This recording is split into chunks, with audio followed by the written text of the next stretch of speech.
Let's see the question, what is the difference between a purchase book and a purchase account. तो देखो, अगर आप purchase book और purchase account के बीच का डिफरेंस सीख जाओगे ना, तो आपको वो भी सीख जाओगे कि सेल्स बुक और सेल्स अकाउंट में क्या डिफरेंस होता है।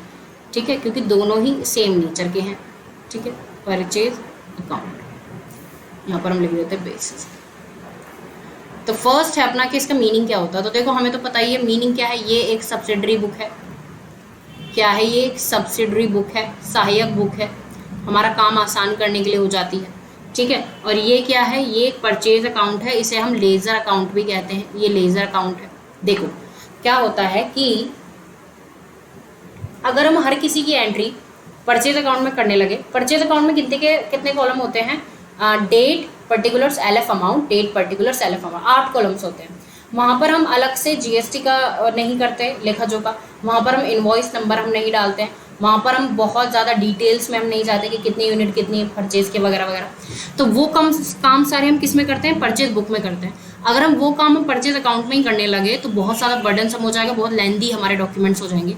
तो फिर क्या होता है, जब हम परचेज बुक बना लेते हैं तो उसका टोटल कहाँ चला जाता है? परचेज अकाउंट में चला जाता है। तो चीज़ें आसान हो जाती हैं। ठीक है, दूसरा करते हैं, इसका टाइप क्या है।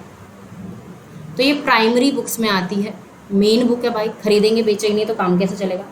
ठीक है, और ये हमारा आता है सेकेंडरी में, सेकेंडरी बुक ऑफ अकाउंट्स। ठीक है, क्योंकि किस पे बेस्ड होता है? जर्नल पे बेस्ड होता है। ठीक है, ये डायरेक्ट बनाई जाती है, जर्नल पे बेस्ड होता है। ठीक है, नेक्स्ट है अपना, यहाँ पर हम सारा जो मेन पर्पस है इसका, जो मेन पर्पस है वो है उसका सारी जितनी भी क्रेडिट ट्रांजैक्शन है उनको रिकॉर्ड करना, जितनी भी क्रेडिट ट्रांजैक्शन है उनको रिकॉर्ड करना।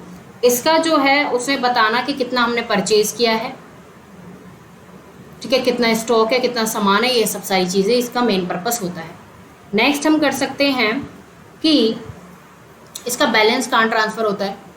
तो देखो, इसका बैलेंस नहीं होता, टोटल होता है और वो परचेज बुक में ट्रांसफ़र किया जाता है। तो इसका बैलेंस फाइनेंशियल स्टेटमेंट में ट्रांसफ़र नहीं होता, लेकिन इसका बैलेंस फाइनेंशियल स्टेटमेंट में यानी प्रॉफिट एंड लॉस में, सॉरी, ट्रेडिंग अकाउंट में ट्रांसफ़र किया जाता है। ठीक है, उसके बाद